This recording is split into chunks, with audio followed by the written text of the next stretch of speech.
Hello IGNOU students, आज मैं आपके लेकर आई हूँ एक्सक्लूसिवली MCO 24 का जून 2025 का क्वेश्चन पेपर विद सॉल्यूशन, जो आपको हेल्प करेगा आपके एग्जाम्स में कि आपको किस तरीके से अपने आंसर्स प्रेजेंट करने हैं और आपका पैटर्न क्या रहेगा क्वेश्चन पेपर का। तो स्टूडेंट, आपको इस वीडियो को बिल्कुल भी एंड तक मिस नहीं करना है। मैं आपको पूरा सॉल्व पेपर दिखाने वाली हूँ और उससे पहले सबसे इम्पॉर्टेंट, आप हमारे चैनल उन्नति एजुकेशंस को लाइक और सब्सक्राइब करना बिल्कुल मत भूलना, ताकि आपकी कोई भी इम्पॉर्टेंट अपडेट मिस ना हो। तो चलिए, अब आप अपनी स्क्रीन पे देख सकते हैं स्टूडेंट, ये है आपका MCO 024 जून 2025 का question paper, business ethics and CSR। 3 hours का आपका पेपर है, टोटल आपका 100 मार्क्स का है। आपको कोई भी 5 क्वेश्चंस अटेम्प्ट करने हैं, कोई ऐसा कंपल्शन नहीं है कि आपको फर्स्ट क्वेश्चन कंपल्सरी है, करना ही करना है। You have to attempt any 5 questions. चलिए, क्वेश्चन नंबर फर्स्ट पर आते हैं स्टूडेंट। सबसे पहले क्वेश्चन नंबर फर्स्ट आपसे पूछा गया है, what is the purpose of corporation? Is it merely to earn profit or does it have any social responsibility? And elaborate it based on the 2 dominant views। तो आपको basically corporation का purpose बताना है कि क्या वो सिर्फ प्रॉफिट अर्न करने के लिए बनाई गई है या उसकी कोई सोशल रिस्पॉन्सिबिलिटीज़ भी होती हैं, और आपको उसको एक्सप्लेन करना है कोई भी 2 डोमिनेंट व्यूज़ के अकॉर्डिंगली। चलिए, इसका सॉल्यूशन देखेंगे स्टूडेंट हम। सो स्टूडेंट्स, कॉरपोरेशन क्या है? कॉरपोरेशन एक बेसिकली आपकी लीगल और इकोनॉमिक एंटिटी होती है, जो किस लिए की जाती है, ताकि आप अपना बिजनेस को कैरी आउट कर सकें और वेल्थ को, प्रॉफिट को जनरेट कर सकें। ठीक है, ट्रेडिशनली जब इसको बनाया गया था तो इसका जो मेन फोकस था वो था आपका profit oriented institution. Main focus इसका प्रॉफिट अर्न करना ही था। बट मॉडर्न टाइम्स में इसका पर्पस जो है सिर्फ प्रॉफिट मेकिंग नहीं रह गया है, अब इसके अंदर एथिकल, एनवायरमेंटल एंड कुछ सोशल ऑब्लिगेशंस भी आती हैं। तो ये जो डिबेट है बेसिकली आपके 2 मेजर पर्सपेक्टिव्स के आसपास रिवॉल्व करती है। First is classical view and second is social economic view. चलिए, सबसे पहले हम क्लासिकल व्यू को डिस्कस करते हैं। The first point is concept and thinkers. ये जो अप्रोच है ये स्ट्रांगली किसने सपोर्ट करी थी? मिल्टन फ्रीडमैन ने सपोर्ट करी थी, और उन्होंने ये आर्ग्यू किया था कि जो बिज़नेस का मेन रिस्पॉन्सिबिलिटी होती है वो होती है आपका प्रॉफिट को इंक्रीज़ करना within the framework of the law. Second is economic role. तो इस व्यू के अकॉर्डिंगली जो भी आपकी कॉरपोरेशंस होती हैं वो एक इकोनॉमिक इंस्टीट्यूशन है, और उनको इस तरीके से डिज़ाइन किया गया है कि वो रिसोर्सेज को एफिशिएंटली यूज़ करेंगे और जो ओनर्स हैं उससे प्रॉफिट जनरेट करेंगे। Third is legal and ethical boundaries. So corporation की जो एथिकल रिस्पॉन्सिबिलिटी है वो सिर्फ इतनी ही है कि उनको जो भी लॉज हैं उनको ओबे करना है और मार्केट रूल्स को फॉलो करना है। उसके अलावा सोसाइटी के टुवर्ड्स उनकी ड्यूटी इनडायरेक्ट बनती है। Fourth is managerial accountability. Managers जो हैं वो as a agent of shareholder act करते हैं, और वो बाउंड होते हैं कि उनको उनके फाइनेंशियल इंटरेस्ट को सर्व करना है, ना कि सोशल कॉजेज़ को। Fifth is market efficiency argument. क्योंकि ये एक प्रॉफिट ड्रिवन फर्म है, तो ये सोसाइटी को कैसे कंट्रीब्यूट करेंगे? एम्प्लॉयमेंट जनरेट करके, गुड एंड सर्विसेज क्रिएट करके और टैक्सेस पे कर।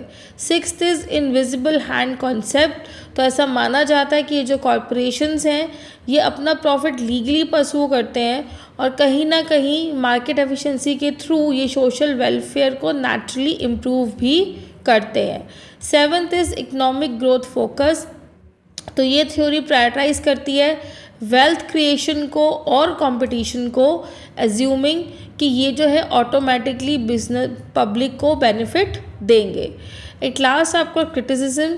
तो ये इसको क्रिटिसाइज़ किया गया है क्योंकि ये प्रॉफिट के अलावा आपके सोशल जस्टिस, एनवायरनमेंट सस्टेनेबिलिटी और एथिकल ऑब्लिगेशन को निगलेक्ट करती है, जिसकी वजह से एक्सप्लॉयटेशन और इनइक्वालिटी हो सकती है। अब हम आते हैं सोशल इकोनॉमिक व्यू पर। इसका कॉन्सेप्ट क्या है? ये अप्रोच मेन फोकस करती है आपके कि आपकी सोशल रिस्पॉन्सिबिलिटीज़ भी बनती हैं इकोनॉमिक गोल्स के अलावा। Second, it is a broader objective, तो कॉरपोरेशन को एज अ सोशल इंस्टीट्यूशन के तौर पे देखा जाता है जो अपने सारे ही स्टेक होल्डर्स के लिए अकाउंटेबल है, चाहे वो आपकी शेयर होल्डर हैं, एम्प्लॉयज़ हैं, कंज्यूमर है, गवर्नमेंट है या आपकी कम्युनिटी है। Third is corporate social responsibility, CSR। ये एम्फेसिस करती है कि जितनी भी फर्म्स होती हैं उनको वॉलेंट्री इनिशिएटिव लेना चाहिए एनवायरनमेंट प्रोटेक्शन, कम्युनिटी वेलफेयर और एथिकल कंडक्ट के लिए। Fourth is stakeholder approach, तो फर्म को बैलेंस करना चाहिए कि जितने भी स्टेक होल्डर्स हैं उनके इंटरेस्ट को, और इंश्योर करना चाहिए कि एक फेयरनेस और सस्टेनेबिलिटी वो मेंटेन करके रखेंगे। Fifth is long term success, तो एथिकल और रिस्पॉन्सिबल प्रैक्टिस जो है वो हेल्प करती है आपकी लॉन्ग टर्म प्रॉफिटेबिलिटी को अचीव करने के लिए और आपकी ब्रांड की रेपुटेशन को और एनहेंस करने के लिए। Sixth is moral obligation, so business draw resources from society, क्योंकि बिजनेस जो है वो सोसाइटी से ही रिसोर्सेज ले रहे हैं, तो ये उनकी मॉरल ड्यूटी बनती है कि वो सोशल डेवलपमेंट में कंट्रीब्यूट करें। एग्जाम्पल्स, जितने भी आपके ग्लोबल और इंडियन कॉरपोरेशंस हैं ये एंगेज हैं एजुकेशन में, हेल्थ केयर में, एनवायरमेंटल कंजर्वेशन के under the CSR scheme. Advantage कि ये जो आपका सोशल इकोनॉमिक व्यू है ये प्रमोट करता है सस्टेनेबल ग्रोथ को, एथिकल अवेयरनेस और ट्रस्ट को, और इंश्योर करता है कि बिजनेस और सोसाइटी के बीच में एक हार्मनी जो है वो बनी रहेगी। क्रिटिकल नोट, क्लासिकल व्यू जो है वो शॉर्ट टर्म प्रॉफिट और इकोनॉमिक फ्रीडम के ऊपर फोकस कर रहा है। सोशल इकोनॉमिक व्यू जो है वो लॉन्ग टर्म रिस्पॉन्सिबिलिटी और एथिकल कमिटमेंट के टुवर्ड्स फोकस कर रहा है। मॉडर्न कॉरपोरेशंस जो हैं वो दोनों को ही कंबाइन करती हैं थ्रू रिस्पॉन्सिबल कैपिटलिज्म, जहाँ पे वो प्रॉफिट मेकिंग के साथ साथ सोशल गुड्स भी करती हैं। अच्छा, एट लास्ट कंक्लूजन, जो पर्पस है कॉरपोरेशन का वो सिर्फ प्रॉफिट अर्न करना नहीं है बल्कि सोसाइटी को सर्व भी करना है। प्रॉफिटेबिलिटी और जो सोशल रिस्पॉन्सिबिलिटीज़ है वो कॉन्ट्राडिक्टरी नहीं है बल्कि एक दूसरे को कॉम्प्लीमेंट करती हैं, और आपका सक्सेसफुल मॉडर्न कॉरपोरेशंस जो है वो आपकी इकोनॉमिक एफिशिएंसी के साथ साथ एथिकल कंडक्ट को भी इंटीग्रेट करता है, और वो एज अ एजेंट के तौर पे काम करती है वेल्थ क्रिएशन के लिए और सोशल ट्रांसफॉर्मेशन के लिए। चलिए स्टूडेंट, अब हम आते हैं अपनी क्वेश्चन नंबर 2 पर। क्वेश्चन नंबर 2 दिया हुआ है आपको, you have to discuss 3 contemporary approaches to a business ethics. So आपको बिजनेस एथिक्स की 3 अप्रोचेस को डिस्कस करना है। चलिए आंसर पर आते हैं। First of all, business ethics क्या है? बिजनेस एथिक्स क्या होता है आपका कि आपके मॉरल प्रिंसिपल जो बेसिकली आपका बिहेवियर को गाइड करते हैं, या जो भी आपको डिसीजंस लेने होते हैं ऑर्गेनाइजेशंस के अंदर उसके अंदर आपको गाइड करते हैं। ये ग्लोबलाइज्ड हैं, कॉम्पिटिटिव होते हैं एनवायरनमेंट के अंदर, और सम टाइम्स जितने भी कॉरपोरेशंस होते हैं उनको काफ़ी ज़्यादा एथिकल इश्यूज़ जो हैं वो फेस करने पड़ते हैं, जिसके लिए उनको मॉडर्न अप्रोचेस की ज़रूरत है। नेक्स्ट, सबसे पहले आता है बच्चे तुम्हारा, तो सबसे पहले स्टूडेंट आपका आता है एथिकल रिलेटिविज्म अप्रोच। इसका कॉन्सेप्ट क्या है?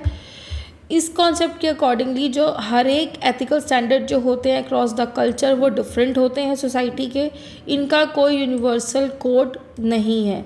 Second is cultural context, her society जो है वो डिटरमाइन करती है कि क्या सही है और क्या गलत है, और वो बेस्ड होता है उनके ट्रेडिशन, रिलीजन और सोशल वैल्यूज़ पर।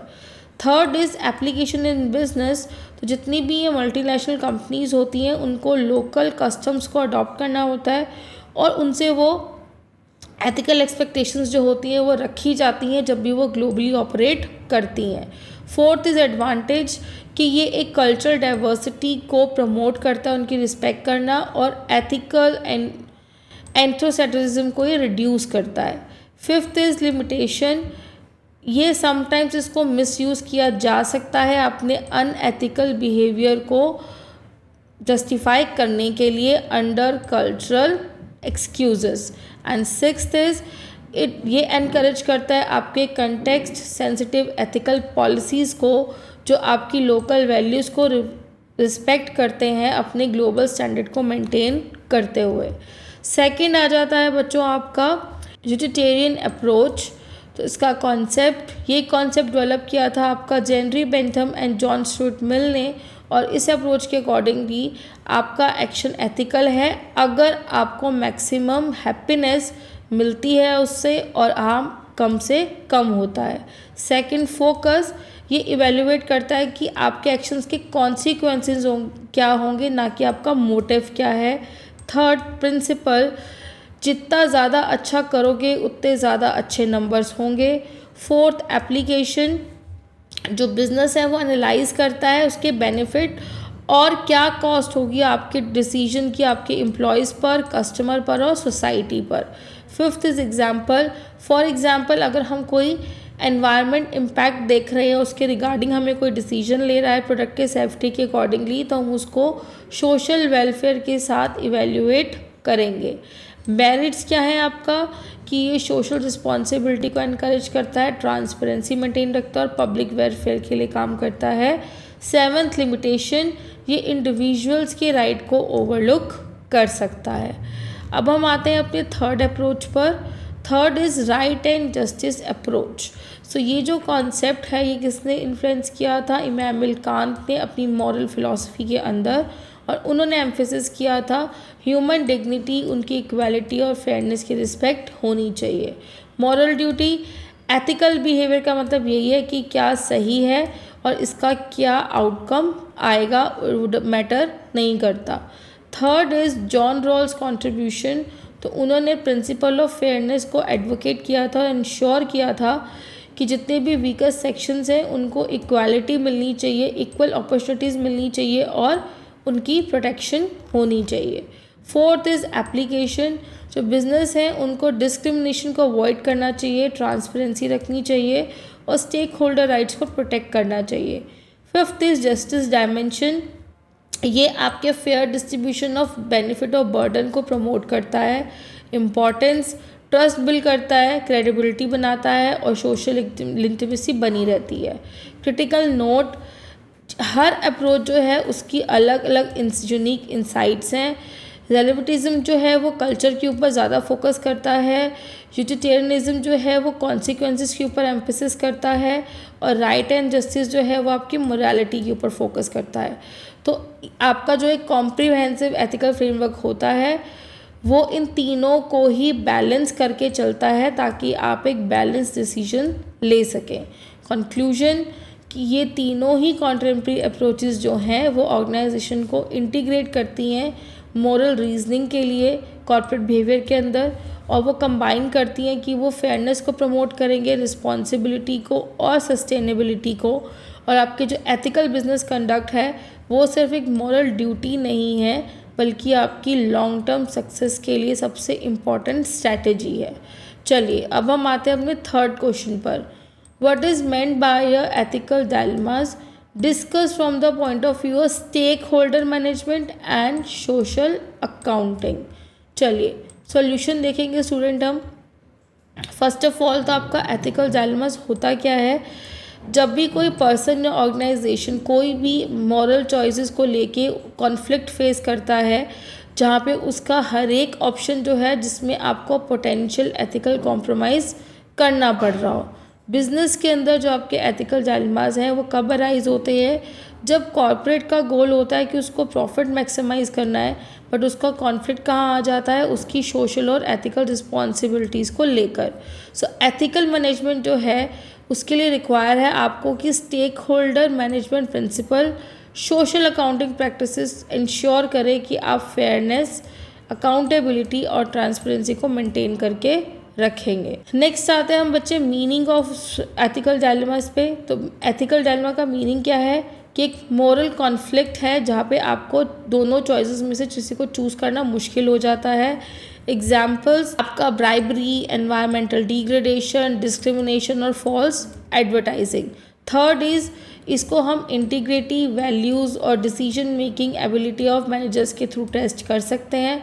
फोर्थ, ये हाईलाइट करता है कि आप टेंशन होती है जब दो चीज़ों के बीच में कि एक तो आपका मोटिव क्या है प्रॉफिट अर्न करना और दूसरा कि आप मोटिव अर्न करेंगे या सोशल ऑब्लिगेशंस को फुलफ़िल करेंगे। तो ये बेसिकली आपके एथिकल डिसीजन मेकिंग फ्रेमवर्क को फाउंडेशन फॉर्म करने में हेल्प करता है। अब आ जाता है बच्चे आपका स्टेक होल्डर का मैनेजमेंट पर्सपेक्टिव क्या है। तो जो भी आपका स्टेक होल्डर मैनेजमेंट है उसको क्या चाहिए कि वो पूरा जितनी भी पार्टीज़ हैं उनमें एक बैलेंस बना के रख सके, चाहे वो स्टेक होल्डर है, वर्कर है, कंज्यूमर है, सप्लायर्स हैं या आपकी कम्युनिटी है। एथिकल डायलेमा कब होता है, जब आप सिर्फ एक स्टेक होल्डर को सर्व कर रहे हो बट दूसरे को आप हार्म कर रहे हो। थर्ड इज़ मैनेजर्स जो हैं उनको अपने एथिकल प्रिंसिपल को यूज़ करना चाहिए, जैसे जस्टिस, रिस्पेक्ट और accountability. Fourth is open communication. तो जब आपका ओपन कम्युनिकेशन रहता है स्टेक होल्डर्स के साथ तो आपके मॉरल कॉन्फ्लिक्ट होने के चांसेस थोड़े से कम हो जाते हैं। Fifth is building a value based culture. तो ये इंश्योर करता है कि जो भी आप डिसीजंस लोगे वो सोशली एक्सेप्टेबल होने चाहिए। सिक्स्थ इज़ कि जो भी आपकी एथिकल लीडरशिप है वो बहुत इंपॉर्टेंट रोल प्ले करता है ट्रस्ट और लॉन्ग टर्म सस्टेनेबिलिटी को मेंटेन और क्रिएट करने में। अब आ जाता है स्टूडेंट आपका सोशल अकाउंटिंग पर्सपेक्टिव। सो सोशल अकाउंटिंग पर्सपेक्टिव क्या है, आपका ये एक प्रोसेस है जिसमें ऑर्गेनाइजेशन मेजर करती है और रिपोर्ट करती है सोशल और एनवायरमेंटल परफॉर्मेंस को। एथिकल डायलेमा आता ही कब है, जब आपको चूज़ करना पड़े कि आपको क्या डिस्क्लोज़ करना है और कितनी एक्यूरेट रिपोर्ट जो है वो आपको देनी है। जब भी आप मिस रिपोर्टिंग करते हैं अपने सोशल परफॉर्मेंस की तो आपकी एक पॉजिटिव इमेज तो क्रिएट होती है बट वो अनएथिकल और डिसेप्टिव होती है। फोर्थ, ऑनेस्ट सोशल अकाउंटिंग के लिए आपको ट्रांसपेरेंसी, वेरिफिकेशन और स्टेक होल्डर मेंटेन की ज़रूरत होती है और ये कहीं ना कहीं आपकी सोशल क्रेडिबिलिटी को एनहेंस करता है, पब्लिक ट्रस्ट बनता है और एक अकाउंटेबिलिटी बनी रहती है। अब आते हैं हम क्रिटिकल नोट पर। एथिकल डायलेमास जो है वो आप उनको पूरी तरह से भी अवॉइड नहीं कर सकते हो बट आप उसको इफ़ेक्टिवली मैनेज कर सकते हो अगर आप सिस्टमेटिक एथिकल एनालिसिस करो, ट्रांसपेरेंट रिपोर्टिंग रखो और स्टेक होल्डर का पार्टिसिपेशन बना रहे। कंक्लूजन, एथिकल डायलेमास जो है वो बिजनेस लाइफ का एक one of the important part हैं। आप उनको एड्रेस कर सकते हो शेयर होल्डर जस्टिस से और रिस्पॉन्सिबल सोशल अकाउंटिंग के थ्रू। और जितनी भी आपकी एथिकल ऑर्गेनाइजेशंस हैं एथिकल ऑर्गेनाइजेशन जो है उनको ऑनेस्टी, ट्रांसपेरेंसी और अकाउंटेबिलिटी के साथ काम करना चाहिए ताकि वो लॉन्ग टर्म ट्रस्ट बना सकें और एक सस्टेनेबल ग्रोथ जो है वो लेकर अपने बिजनेस के अंदर आ सकें और उनको अपॉर्चुनिटीज़ मिल सके इम्प्रूवमेंट करने की। चलिए नेक्स्ट क्वेश्चन के टूवर्ड्स बढ़ते हैं। Question number 4, based on appropriate case study highlight the following NGO and business responsibility and second is shareholder and CSR। चलिए सॉल्यूशन देखेंगे स्टूडेंट हम इसका। इस बच्चों NGO एंड सोशल रिस्पॉन्सिबिलिटी था आपका। सो NGO एंड ऑर्गेनाइजेशन क्या होती है, वो एक बहुत इंपॉर्टेंट रोल प्ले करती है आपकी कॉर्पोरेट रिस्पॉन्सिबिलिटी और एथिकल कंडक्ट को प्रमोट करने के लिए बिजनेस के अंदर। वो as a watchdog, collaborators और फैसिलिटेटर के तौर पे काम करते हैं और वो इंश्योर करते हैं कि जितनी भी कॉरपोरेशंस हैं वो एथिकल प्रैक्टिस को फॉलो करेंगी, एनवायरनमेंट स्टैंडर्ड्स को फॉलो करेंगी और ह्यूमन राइट्स को फॉलो करेंगी। तो इनकी जो एंगेजमेंट होती है वो CSR को एक स्ट्रैटेजिक नेसेसिटी बनाता है, ना कि एक वॉलंटरी एक्ट। अब NGO का रोल क्या है या उसकी इम्पोर्टेंस क्या है। First is awareness creation. So NGO जो है वो अवेयरनेस स्प्रेड करता है एथिकल प्रैक्टिस के बारे में, सस्टेनेबिलिटी के बारे में और सोशल रिस्पॉन्सिबिलिटी के बारे में। Second is policy advocacy. ये इन्फ्लुएंस करते हैं गवर्नमेंट को और कॉरपोरेट को ताकि जो भी पॉलिसीज़ हैं वो सस्टेनेबल डेवलपमेंट के थ्रू बन सके। Third is collaboration with corporates. NGO जो है वो बेसिकली कंपनीज़ के साथ समटाइम्स पार्टनर करते हैं ताकि वो CSR प्रोग्राम्स को डिज़ाइन कर सके और उन्हें इम्प्लीमेंट कर सके। Fourth is monitoring and accountability. So NGO जो है वो मॉनिटर करते हैं बिजनेस कंडक्ट को और एक्सपोज करते हैं अगर कोई भी अनएथिकल या इररिस्पॉन्सिबल प्रैक्टिस कॉरपोरेशंस में की जाती हैं। Fifth is community development. तो जॉइंट एफर्ट्स के थ्रू NGO क्या इंश्योर करता है कि जो भी कॉरपोरेट एक्टिविटीज़ हैं वो लोकल कम्युनिटीज़ को बेनिफिट करेंगी। Sixth is capacity building. तो ये कम्युनिटीज़ को ट्रेन करती हैं और कंपनीज़ को ताकि वो CSR को इम्प्लीमेंट कर सके इफ़ेक्टिवली। Conflict resolution. सो अगर कभी कॉरपोरेशन या अफेक्टेड ग्रुप के बीच में कुछ भी प्रॉब्लम अराइज होती है तो NGOs में मीडिएट करने का काम करता है ताकि फेयर प्रैक्टिसेस हो सके। 8th is transparency in reporting, तो ये सस्टेनेबल रिपोर्ट्स के थ्रू रिस्पॉन्सिबल को प्रमोट करते हैं। केस स्टडी एग्जाम्पल, इंडिया के अंदर बहुत सारी ऐसी कॉरपोरेशंस हैं जैसे आपकी टाटा स्टील और आईटीसी, ये एनजीओ के साथ कोलैबोरेट करते हैं, जैसे आपका केयर इंडिया एंड प्रथम, एजुकेशन के लिए, हेल्थ के लिए, रूरल एम्पावरमेंट प्रोजेक्ट्स के लिए। और ये जो पार्टनरशिप एनहेंस करती है आपके CSR प्रोग्राम की क्रेडिबिलिटी और उसकी effectiveness. So critical note, NGO जो है वो CSR को और स्ट्रॉन्ग बनाता है ताकि जो भी आप प्रोग्राम है उसको सही तरीके से इम्प्लीमेंट कर सकें और बिज़नेस को ज़्यादा से ज़्यादा और अकाउंटेबल, ट्रांसपेरेंट और पीपल सेंट्रिक बनाता है। ऑल्दो समटाइम इसकी वजह से कॉन्फ्लिक्ट अराइज हो सकते हैं दोनों पार्टीज़ के बीच में। कंक्लूजन, एनजीओज़ जो हैं वो इंडिस्पेंसिबल पार्ट हैं और वो इंश्योर करते हैं कि एक सोशल रिस्पॉन्सिबल बिजनेस कंडक्ट जो है वो फॉलो होना चाहिए, और उनके एफर्ट्स की वजह से ही CSR जो है अब वो एक फिलैंथ्रोपी की जगह एक सस्टेनेबल सोशल इन्वेस्टमेंट जो है वो बन चुका है, जो कॉरपोरेशन और सोसाइटी के गैप को कम करता है। अब आते हैं इसके बी पार्ट पर, that is share holder and CSR। तो शेयर होल्डर्स कौन होते हैं? जो बेसिकली आपके कॉरपोरेशन का पार्ट ओन करते हैं और ये उनके स्ट्रेटेजिक डिसीजन को इन्फ्लुएंस कर सकते हैं। तो उनका जो रोल है CSR के अंदर वो अब एक्सपेंड हो गया। वो सिर्फ प्रॉफिट एक्सपेक्टेशंस की बात नहीं करते बल्कि ethical governance, sustainability and long term value creation में भी वो इंटरेस्ट रखते हैं। रोल क्या है इनका? First is ethical investment decisions. तो शेयर होल्डर जो होते हैं वो कंपनीज़ को सपोर्ट करते हैं जो भी वो एनवायरनमेंट या सोशल नॉर्म्स को फॉलो करते हैं। सेकंड इज़ कॉर्पोरेट गवर्नेंस, वो डिमांड करते हैं अकाउंटेबिलिटी और ट्रांसपेरेंसी जो है वो बनी रहनी चाहिए through board participation. Third is stakeholder activism, जितने भी इंस्टीट्यूशनल या स्मॉल इन्वेस्टर्स हैं ये इन्फ्लुएंस करते हैं मैनेजमेंट को एथिकल प्रैक्टिस अडॉप्ट करने के लिए। फोर्थ इज़ सस्टेनेबल प्रॉफिटेबिलिटी, सो जितने भी ये मॉडर्न शेयर होल्डर्स हैं वो सस्टेनेबल ग्रोथ को वैल्यू करते हैं over short term gain. Fifth is monitoring CSR activity, वो CSR रिपोर्ट को रिव्यू करते हैं और इंश्योर करते हैं कि फंड्स जो हैं वो इफ़ेक्टिवली यूज़ किए जा रहे हैं। Sixth is voting rights and advocacy, so share holders जो हैं वो प्रपोज करते हैं CSR लिंक्ड रेजोल्यूशंस को कंपनी मीटिंग्स में। Seventh is long term perspective, ethical business behaviour जो वो सिक्योर करता है स्टेबल रिटर्न को और रिड्यूस करता है रेपुटेशनल रिस्क को। केस स्टडी, इन्फोसिस फाउंडेशन जो है उन्होंने शेयर होल्डर के सपोर्ट से फोकस किया था एजुकेशन और हेल्थ केयर को, और उनका जो बिज़नेस सक्सेस के साथ साथ उन्होंने सोशल डेवलपमेंट में भी काम किया था। So active share holder participation CSR के अंदर क्या इंश्योर करता है? एक म्यूचुअल अकाउंटेबिलिटी को बिटवीन मैनेजमेंट एंड सोसाइटी, और ये कॉरपोरेशन को प्रॉफिटेबल और रिस्पॉन्सिबल बनाने में भी हेल्प करता है।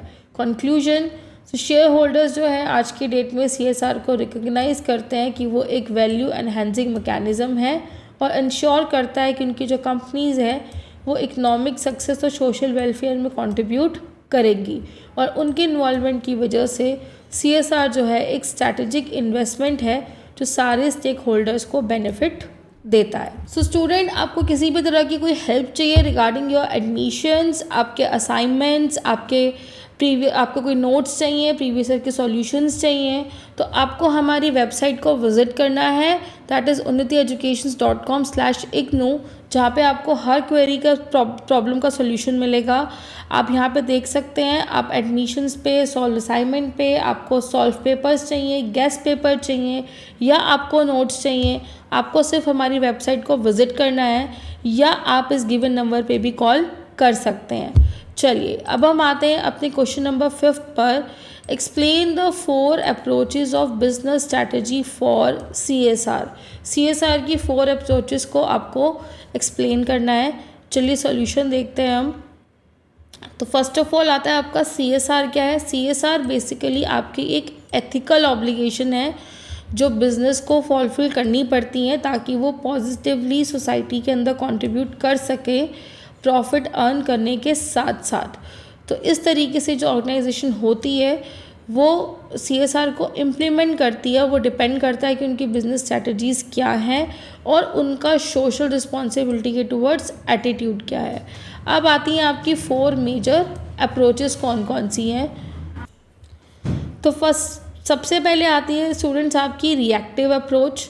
तो ये जो अप्रोच है ये आपकी लीस्ट रिस्पॉन्सिबल अप्रोच है, जहाँ पे कंपनी तभी काम करती है जब उसको कंपेल किया जाता है, अगर उसके ऊपर कोई एक्सटर्नल प्रेशर होता है या कोई लीगल ऑब्लिगेशन है, पब्लिक क्रिटिसाइज़ कर रही है या मीडिया के प्रेशर की वजह से वो उनको करना पड़ता है। सेकंड इज़ कि ये जो CSR एक्टिविटीज़ होती हैं ये डिफेंसिव और अनप्लान्ड होती हैं। समटाइम्स जो है कोई इंसिडेंट होने के बाद या कोई सोशल डैमेज होने के बाद इनको इम्प्लीमेंट किया जाता है। थर्ड इज़ इसका जो गोल होता है वो होता है कि आपको अपने डैमेज को कंट्रोल करना और इमेज को प्रोटेक्ट करके रखना है, कोई जेन्युइन कमिटमेंट नहीं होती। Second is defensive approach.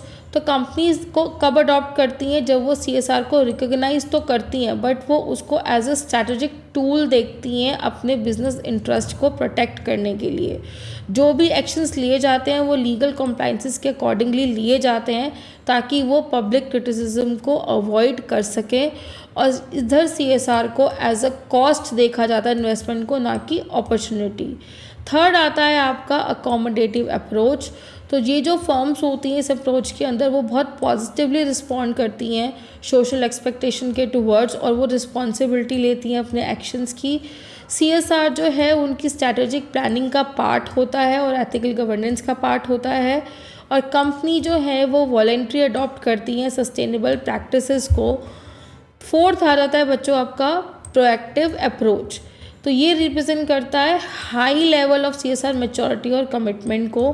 Companies जो हैं वो वॉलेंट्री ही इंटीग्रेट करती हैं एथिकल, सोशल और एनवायरनमेंट प्रिंसिपल को अपने कोर ऑपरेशंस के अंदर, और वो CSR को एज अ इन्वेस्टमेंट देखती हैं for long term growth, innovation और स्टेक होल्डर ट्रस्ट के लिए।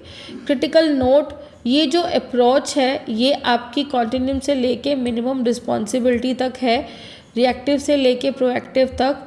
जो इफ़ेक्टिवनेस होता है CSR का वो डिपेंड करता है कि कितना डीपली आप सोशल रिस्पॉन्सिबिलिटीज़ को अपने बिजनेस वैल्यू के अंदर आप इंक्लूड करते हैं।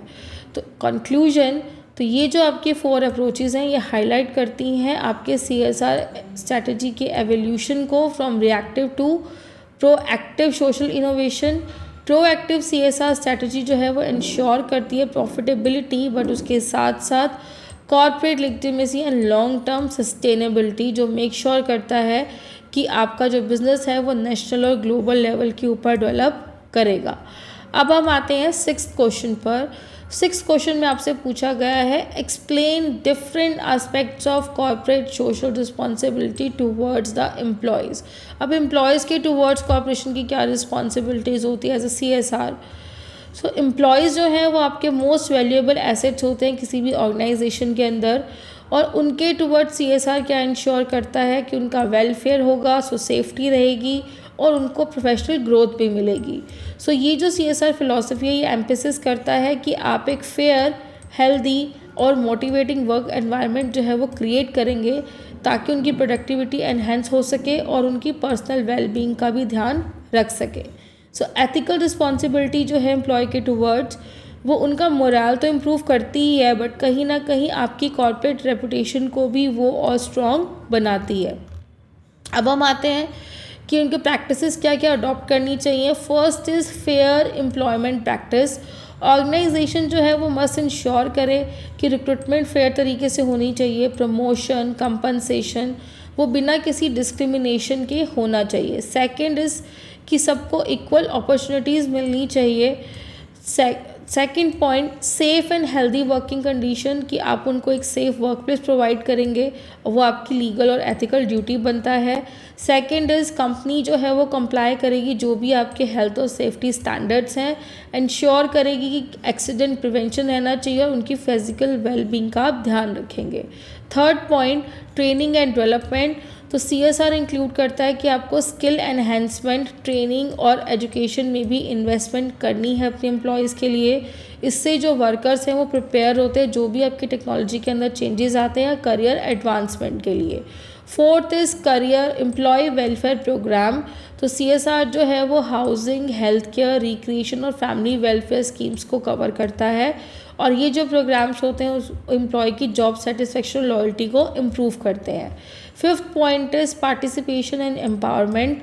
सो एम्प्लॉयज़ जो हैं उनको एनकरेज किया जाता है ताकि वो डिसीजन मेकिंग के अंदर पार्टिसिपेट करें और CSR इनिशिएटिव के अंदर उनका एंगेजमेंट ज़्यादा हो सके, और वर्कर्स कहीं ना कहीं रिस्पॉन्सिबल फील करते हैं और वो अपने आप को कॉर्पोरेट गोल्स के साथ अलाइन कर सकते हैं।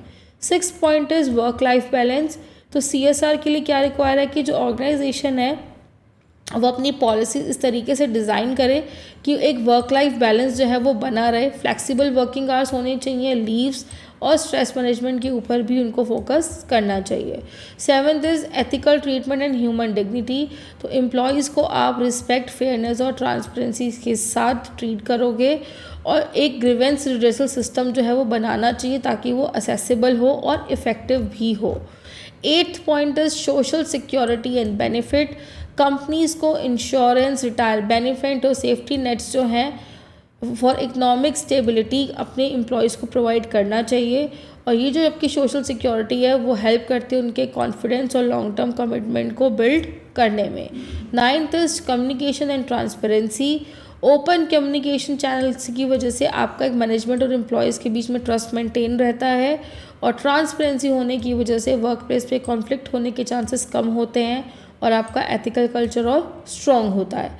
क्रिटिकल नोट, CSR जो है वो एम्प्लॉयज़ को हेल्प करता है कि वो अपने स्टैट्यूटरी ऑब्लिगेशन के बियॉन्ड जाके भी वो काम कर सकें, और वो उनको एथिकल एम्प्लॉयर और एम्प्लॉय का रिलेशनशिप जो होता है वो एक अच्छा बिल्डअप होता है उनके ट्रस्ट, इक्वालिटी और ह्यूमन डिग्निटी के बेस्ड पर। कंक्लूजन, CSR जो है वो एम्प्लॉय को इंश्योर करता है कि वो उन्हें मोटिवेट, सिक्योर और एथिकल वर्कफोर्स देगा, और ये जो प्रैक्टिसेस होती हैं उससे उनकी प्रोडक्टिविटी और एनहेंस होती है, और आपकी ऑर्गेनाइजेशन की जो रेपुटेशन होती है वो और स्ट्रॉन्ग होती है। तो जब भी एम्प्लॉय जो है वो थ्राइव करता है या बिजनेस को सस्टेनेबल ग्रोथ पकड़ता। चलिए अब हम आते हैं अपने नेक्स्ट क्वेश्चन नंबर 7 पर। Discuss the different models of corporate social responsibility operating in India. तो कौन कौन से डिफरेंट मॉडल्स जो हैं वो इंडिया के अंदर ऑपरेट हो रहे हैं। फर्स्ट इंट्रो पर आते हैं। इंडिया जो है वो एक लॉन्ग टर्म ट्रेडिशन रहा है कॉर्पोरेट फिलैंथ्रोपी का, जो एथिकल, कल्चर और रिलीजियस वैल्यू को इम्पोर्टेंस देता है, और CSR जो है वो टाइम के साथ साथ इवॉल्व हुआ है। अब वो सिर्फ एक चैरिटी बेस्ड एक्टिविटी नहीं रह गया है, बल्कि उनको बिजनेस ऑपरेशन में एज ए स्ट्रैटेजिक प्रोग्राम के थ्रू इंटीग्रेट किया गया है। अब आते हैं आपके मॉडल्स। तो सबसे पहला आता है बच्चों आपका एथिकल मॉडल। ये आपका गांधीयन प्रिंसिपल के ऊपर बेस्ड है, और ये प्रमोट करता है कि बिजनेसेस जो हैं वो सोसाइटी की वेल्थ के लिए काम करेंगे, एज अ ट्रस्टी के तौर पे काम करेंगे सोसाइटी के लिए। सेकंड इज़ जो कॉरपोरेशंस हैं वो अपने प्रॉफिट को सोशल वेलफेयर के लिए यूज़ करेंगी, एजुकेशन, रूरल डेवलपमेंट और हेल्थ पे फोकस करेंगी। For example Tata and Birla जैसे जो इंडस्ट्रियलिस्ट हैं वो स्कूल बिल्ड और हॉस्पिटल और कम्युनिटी सेंटर्स को बिल्ड करते हैं। Second is statistic model. ये इंडिया के इंडिपेंडेंस के बाद इमर्ज होना शुरू हुआ था, जिसका एम्फेसिस था स्टेट लेड डेवलपमेंट और रेगुलेशंस के ऊपर। जो भी कॉरपोरेशंस हैं उनसे एक्सपेक्ट किया जाता है कि वो गवर्नमेंट कंट्रोल के अंडर ही काम करेंगे, और CSR जो है वो प्राइमरी एज अ कंप्लाइंस के तौर पे देखा जाता था कि आपको वो laws and rules and regulation को फॉलो करना है, और जो भी आपके पब्लिक सेक्टर वेलफेयर प्रोग्राम है उस पर पार्टिसिपेट करना है। Third is liberal model. ये आपकी मार्केट फ्रीडम के ऊपर बेस्ड है। ये मॉडल फोकस करता है कि आपका जो बिज़नेस है उसका फोकस इकोनॉमिक एफिशिएंसी और प्रॉफिट मेकिंग पर होना चाहिए, और जो भी आपकी सोशल रिस्पॉन्सिबिलिटी है उसको as a byproduct of business success देखा जाता है थ्रू एम्प्लॉयमेंट एंड इनोवेशन, और ये अलाइन होता है किसका, आपका क्लासिकल व्यू ऑफ CSR के साथ। Fourth is stakeholder model. ये रिफ्लेक्ट करता है आपके मॉडर्न अप्रोच को, जहाँ पे कॉर्पोरेशंस जो है वो अकाउंटेबल होते हैं मल्टीपल स्टेक होल्डर के लिए, ना कि सिर्फ शेयर होल्डर के लिए, और जो बिजनेस एड्रेस है वो एड्रेसेस करते हैं एम्प्लॉय, कंज्यूमर, सप्लाईज, कम्युनिटी और एनवायरनमेंट के मेजर प्रॉब्लम्स को। थर्ड इज़ ये जो मॉडल है ये इंटीग्रेट करता है एथिकल, सोशल और एनवायरनमेंट सस्टेनेबिलिटी को कॉर्पोरेट स्ट्रैटेजी के अंदर। Fifth is strategic model. जो CSR एक्टिविटीज़ जो हैं वो डायरेक्टली लिंक है आपके बिजनेस स्ट्रैटेजी और ब्रांड डेवलपमेंट से। कंपनीज जो हैं वो CSR का यूज़ करती है ताकि वो एक कॉम्पिटिटिव एडवांटेज जो है वो ले सके और कम्युनिटी की गुडविल बन सके। एग्जाम्पल, हिंदुस्तान यूनिलीवर का प्रोजेक्ट शक्ति जो था उसने एम्पावर किया था रूरल वुमेन को ताकि वो अपनी मार्केट रीच को भी और एक्सपेंड कर सकें। क्रिटिकल नोट, तो ये जो मॉडल्स हैं वो डेमोन्स्ट्रेट करते हैं कि हमारा जो CSR का क्या प्रोग्रेसिव इंटीग्रेशन है from moral duty to state control to stakeholder engagement and strategic partnership. So India's company act 2013 जो है उसने इंस्टीट्यूशनलाइज किया था CSR को और उसको कॉर्पोरेट ऑपरेशंस का फॉर्मल पार्ट बनाया था। कंक्लूजन, इंडिया की जो CSR जर्नी है वो रिफ्लेक्ट करती है कि कैसे चैरिटेबल ट्रेडिशन से उन्होंने शिफ्ट किया है स्ट्रैटेजिक सस्टेनेबल बिजनेस रिस्पॉन्सिबिलिटी के टूवर्ड्स, और जितने भी ये मॉडर्न कॉर्पोरेशंस हैं वो इंक्रीजिंगली अडॉप्ट कर रहे हैं स्टेक होल्डर और स्ट्रैटेजिक मॉडल्स को ताकि वो पर्पस के साथ साथ अपने प्रॉफिट के साथ साथ अपने पर्पस को भी फुलफ़िल कर सके। तो ये जो वैल्यूएशन है ये आपके कॉर्पोरेट क्रेडिबिलिटी और नेशनल डेवलपमेंट दोनों को स्ट्रॉन्ग बनाता है। अब हम आते हैं अपने 8th क्वेश्चन पर, that is your last question. You have to write short notes on any two of the following, but मैं आपको यहाँ पे चारों का ही सॉल्यूशन दिखाऊंगी स्टूडेंट्स। फर्स्ट है आपका Kantian idea of categorical imperative, second is corporate social responsibility in conflict zones, third is egoism and ethical imperatives, and the fourth is transfer of unspent CSR amount। चलिए solution पर आते हैं अब हम। So student सबसे पहले आते हैं हम Kantian idea of categorical imperative. तो जो Kantian idea of categorical imperative, so basically आपका जो कैंटियन आइडिया है वो ये बिलीव करते हैं कि ह्यूमन के जो एक्शंस हैं वो आपके मॉरल एक्शंस होने चाहिए और वो तभी हो सकते हैं जब उनको यूनिवर्सल मॉरल प्रिंसिपल्स गाइड करे, ना कि उनका पर्सनल इंटरेस्ट और सिचुएशन बेनिफिट। तो ये जो आइडिया है ये फॉर्म किसके बेसिस पे हुआ था? मॉडर्न एथिकल रीजनिंग के बेसिस पे हुआ था in business and social responsibility. तो सबसे पहला आता है बच्चों मीनिंग ऑफ कैटेगोरिकल इम्पेरेटिव। तो ये रेफ़र करता है आपके अनकंडीशनल मॉरल लॉ को जो अप्लाई होता है सारे रैशनल बीइंग्स पर। सेकेंड, एक्शंस जो हैं वो आपको out of the duty sometimes perform करने पड़ते हैं, ना कि सिर्फ रिवॉर्ड और आउटकम के लिए। थर्ड इज़ मोरालिटी जो है वो डिटरमाइन करती है कि आपकी इंटेंशन क्या है, ना कि उसके कॉन्सिक्वेंसेस। सेकेंड इज़ की फॉर्मुलेशन क्या है। फर्स्ट था बच्चों आपका यूनिवर्सलिटी प्रिंसिपल। तो बेसिकली आपको सिर्फ वही चीज़ करनी है जो आपको लगता है कि आप हर कोई कर रहा है, हर किसी के लिए करना अलाउ है। सेकेंड इज़ ह्यूमैनिटी प्रिंसिपल कि आप ह्यूमंस को एज अ ह्यूमन की तरह ट्रीट करोगे, ना कि किसी टूल की तरह। And third is autonomy principle. जो प्रिंसिपल हैं जो जितने भी ह्यूमन बीइंग्स हैं वो अपने मॉरल्स जो हैं वो खुद बनाते हैं और उनको खुद ही फॉलो करते हैं अपनी चॉइस से। थर्ड इज़ रेलेवेंस क्या है इसका बिजनेस एथिक्स के अंदर। तो ये ट्रुथफुलनेस, फेयरनेस एंड रिस्पेक्ट को एनकरेज करता है, प्रिवेंट करता है किसी तरह का कोई एक्सप्लॉयटेशन ना हो स्टेक होल्डर के साथ प्रॉफिट के लिए। और थर्ड, ये सपोर्ट करता है कॉर्पोरेट एक्शंस को ताकि आप उनको यूनिवर्सली जस्टिफाई कर सको as a ethical. Critical note, so Kantian ethics जो हैं वो प्रोवाइड करते हैं एक मॉरल फाउंडेशन CSR के लिए जिस पे आप फोकस कर रहे हो सिर्फ ड्यूटी पर, इंटीग्रिटी पर और यूनिवर्सल एथिकल प्रिंसिपल पर रेदर देन अ प्रॉफिट मोटिव। तो एट लास्ट कंक्लूजन, तो ये जो आपके कैटेगोरिकल इम्पेरेटिव हैं ये इंसिस्ट करते हैं कि जो आपका बिजनेस है वो एथिकली और रिस्पॉन्सिबली आपको एक्ट करना चाहिए। सारे स्टेक होल्डर्स को आपको डिग्निटी के साथ ट्रीट करना चाहिए और ये ले डाउन करता है कि आपकी एक सस्टेनेबल फाउंडेशन हो जहाँ पे कॉर्पोरेट का बिहेवियर जो है वो वैल्यूज़ ड्रिवन हो।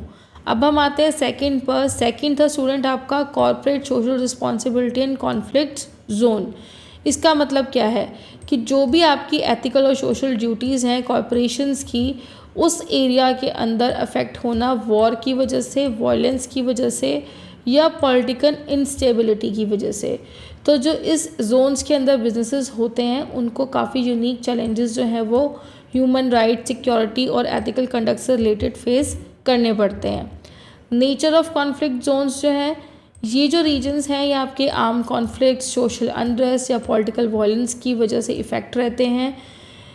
इसके अंदर बिजनेस करना, वीक गवर्नेंस, करप्शन और लॉलेस होने के चांसेस ज़्यादा होते हैं। लोकल कम्युनिटीज़ जो हैं उनको मोस्टली सफ़र करना पड़ता है एक्सप्लॉयटेशन और डिस्प्लेसमेंट की वजह से। CSR challenges in conflict areas, तो ये इंश्योर करता है कि ह्यूमन राइट्स वर्कर्स को और रेजिडेंट को इंक्लूडिंग सेफ्टी, रिलेशनशिप मैनेज करता है लोकल अथॉरिटी और सिक्योरिटी फोर्सेस के साथ, आपके प्रॉफिट ऑब्जेक्टिव को बैलेंस करता है, एथिकल रिस्पॉन्सिबिलिटीज़ को लेके चलता है साथ में।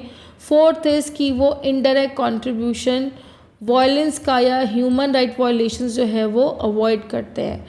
थर्ड इज़ CSR रिस्पॉन्सिबिलिटी, ये प्रमोट करते हैं एक पीसफुल एंगेजमेंट को, जो भी आपके कॉन्फ्लिक्ट सेंसिटिव बिजनेस ऑपरेशंस जहाँ पर होते हैं स्पेसिफिकली।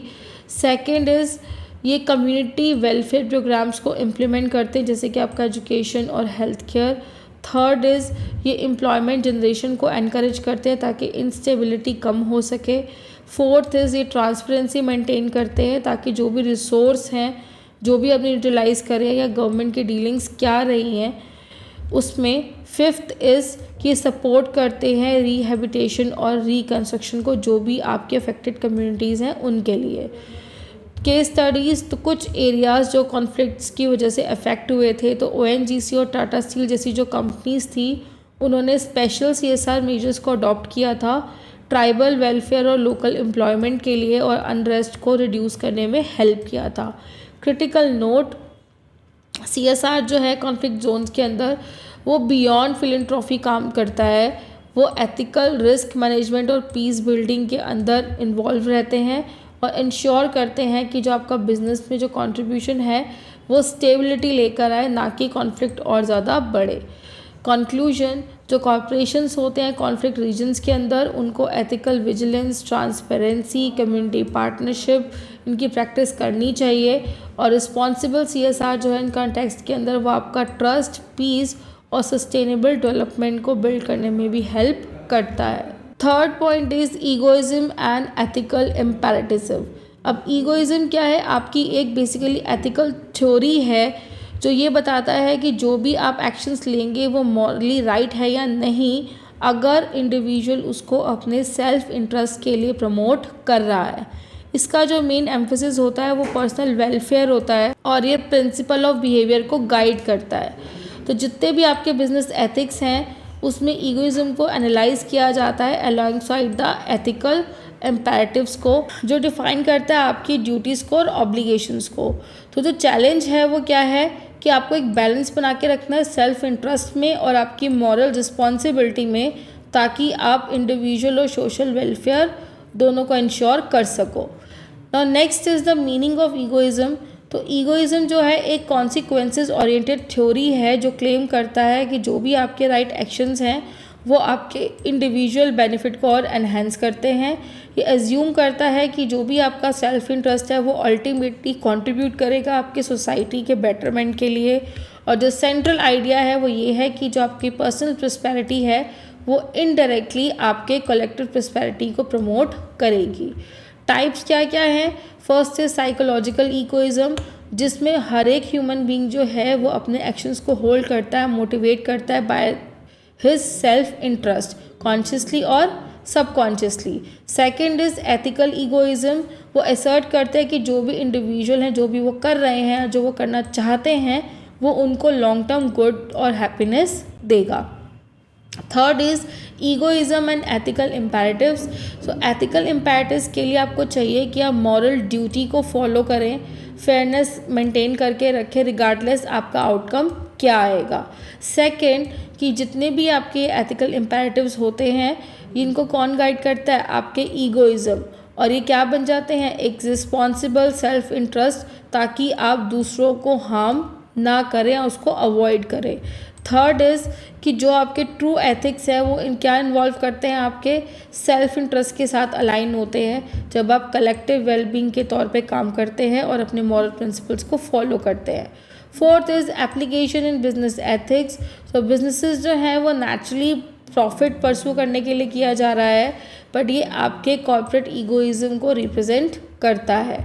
एथिकल इम्पेरेटिव क्या इंश्योर करता है कि आप आपको प्रॉफिट तो अर्न करना ही है, बट आपको within the boundaries of integrity और जस्टिस के अंदर करना है, कुछ भी इलीगल या इनह्यूमन नहीं करना। और ये जो आपकी फर्म्स होती हैं रिस्पॉन्सिबल होती है कि आप एक सेल्फ इंटरेस्ट और एक सोशल इंटरेस्ट को दोनों को साथ में लेके चलेंगे ताकि म्यूचुअली बेनिफिट हो सके। क्रिटिकल नोट, अनचेक ईगोइज्म की वजह से एक्सप्लॉयटेशन हो सकता है, अनएथिकल बिहेवियर और बढ़ सकता है। अगर उसको मॉरल इम्पेरेटिव के साथ टेम्पर किया जाए तो आप एक एथिकल सेल्फ रेगुलेशन और बैलेंस ग्रोथ जो है वो लेकर आ सकते हैं। कंक्लूजन, ईगोइज्म जो है वो हाईलाइट करता है पावर ऑफ सेल्फ इंटरेस्ट को, बट ये ट्रूली एथिकल कब होता है, जब आप उसकी मॉरल रिस्पॉन्सिबिलिटी और फेयरनेस के साथ इंटीग्रेट करते हैं। सो जो आपका प्रिंसिपल जो है एनलाइटमेंट सेल्फ इंटरेस्ट, वो एनकरेज करता है आपके पर्सनल सक्सेस और सोशल वेलफेयर दोनों को। अब हम आते हैं स्टूडेंट आपका last point, the transfer of unspent CSR amount. So under section 135 of Companies Act 2013, Amendment 2019, companies are required to spend at least 2%, उनको अपनी नेट एवरेज प्रॉफिट का 2% जो है CSR एक्टिविटीज़ के अंदर स्पेंड करना होता है। अगर ये जो फंड है आपने स्पेंड नहीं किया तो कुछ लीगल प्रोविजंस जो हैं वो आपको फॉलो करने पड़ते हैं, जिसमें आपको गाइड किया जाता है कि आप उसको कैसे ट्रांसफ़र कर सकते हैं या फ्यूचर में उसको कैसे यूज़ कर सकते हैं। तो ये इंश्योर क्या करता है कि एक अकाउंटेबिलिटी, ट्रांसपेरेंसी और कंटिन्यू कमिटमेंट जो है वो कंपनी की CSR के टुवर्ड्स बनी रहेगी। सबसे पहले आता है बच्चों आपका legal framework. So section 135 sub section 5 और 6 क्या मैंडेट करता है कि हर कंपनी जो है अपने CSR के अनस्पेंड अमाउंट को यूटिलाइज़ करेगी या ट्रांसफ़र करेगी एज़ पर प्रिस्क्राइब टाइमलाइंस के अकॉर्डिंगली। और ये जो प्रोविजंस हैं ये मेक श्योर करते हैं कि जो CSR का स्पेंडिंग है वो एक स्टैट्यूटरी ऑब्लिगेशंस होना चाहिए rather than a voluntary act. Second is unspent amount for ongoing projects. अगर आपके CSR फंड्स जो हैं वो ऑनगोइंग प्रोजेक्ट से रिलेटेड हैं तो जो भी आपका अनस्पेंड अमाउंट है वो आपको ट्रांसफ़र करना चाहिए एक स्पेशल अकाउंट में जिसको बोला जाता है अनस्पेंड CSR अकाउंट। और ये जो ट्रांसफ़र है आपको विद इन द 30 डेज़ के under at the end of the financial year में करना होता है। Third is unspent amount for non ongoing projects. तो जो भी आपके अनस्पेंड CSR अमाउंट होता है अगर ये आपके किसी ऑनगोइंग प्रोजेक्ट से लिंक नहीं है तो आप उसको डायरेक्टली शेड्यूल 7 फंड्स में ट्रांसफ़र कर सकते हैं विद इन द 6 मंथ, 6 महीने के अंदर जब भी आपका फाइनेंशियल ईयर क्लोज होगा। तो ये इंश्योर करता है कि आपका जो CSR मनी है वो आप उसका टाइमली और इफ़ेक्टिवली डिप्लॉयमेंट कर रहे हैं। Fourth is reporting and accountability. तो कंपनीज़ जो हैं उनको जो भी आपका CSR एक्सपेंडिचर है, जो भी आपका अनस्पेंड अमाउंट है, ट्रांसफ़र है, उनको एनुअल रिपोर्ट के अंदर रिपोर्ट करना चाहिए। और अगर आप इसका नॉन कंप्लाइंस करते हैं तो आपको मॉनेटरी पेनल्टीज़ या प्रोसिक्यूशंस जो हैं कंपनी ऑफिसर को फेस करना पड़ सकता है। ऑब्जेक्टिव क्या है इस प्रोविजंस का कि ये इंश्योर करता है कि आपका CSR फंड जो है वो प्रॉपरली यूटिलाइज हो जनरली सोशल डेवलपमेंट के लिए, और ये प्रिवेंट करता है किसी भी तरह का डाइवर्जन या एक्यूमुलेशन जो है वो CSR मनी, अनस्पेंड CSR मनी का नहीं होना चाहिए। सो क्रिटिकल नोट, ये जो भी आपके लीगल रिक्वायरमेंट हैं ये आपके इंस्टीट्यूशनल फ्रेमवर्क ऑफ CSR को और ज़्यादा स्ट्रॉन्ग बनाते हैं और ये इंश्योर करते हैं कि ये जो भी फंड्स हैं वो कम्युनिटी वेलफेयर के लिए बहुत इफ़ेक्टिवली चैनलाइज किए जाएंगे और उनको मॉनिटर किया जाएगा। कंक्लूजन, ये जो आपका ट्रांसफ़र ऑफ अनस्पेंड CSR फंड है ये रिफ्लेक्ट करता है आपकी वॉलेंट्री चैरिटी को कि आप कैसे उसको legal and for social responsibility के अंदर शिफ्ट करते हैं, और ये इंश्योर करता है कि कॉन्टीन्यूटी, ट्रांसपेरेंसी और लॉन्ग टर्म सोशल इम्पैक्ट जो है वो बना रहेगा ताकि आप अपने बिजनेस के एथिकल रोल को नेशनल डेवलपमेंट के अंदर भी रीएनफोर्स कर सके। सो स्टूडेंट, ये था आपका जून 2025 ECO 24 का सॉल्यूशन। आप देख सकते हैं हमने किस तरीके से आपको आंसर्स प्रेजेंट करे हैं। आपको ऐसे ही पॉइंट्स और सब पॉइंट्स के साथ ही एग्ज़ाम में आंसर्स प्रेजेंट करने हैं। और आपको अपने एग्ज़ाम प्रिपरेशन के लिए सबसे इम्पॉर्टेंट क्या करना है, आपको लास्ट 5 ईयर के सॉल्यूशन ज़रूर करके जाने हैं। इससे आपको पता चलेगा कि आपके लिए कौन से टॉपिक ज़्यादा इंपॉर्टेंट है और कौन से क्वेश्चंस रिपीटेडली आपके क्वेश्चन पेपर में आ रहे हैं। तो स्टूडेंट, आपको नेक्स्ट और इसके लिए आप कांटेक्ट कर सकते हैं अपनी स्क्रीन पे दिए हुए नंबर पर उन्नति एजुकेशन की टीम को। और इस वीडियो को अपने फ्रेंड्स के साथ शेयर करना बिल्कुल मत भूलना ताकि उनकी हेल्प हो सके। एंड मोस्ट इम्पॉर्टेंटली हमारी वीडियो को लाइक और शेयर करना बिल्कुल मत भूलना। Thank you.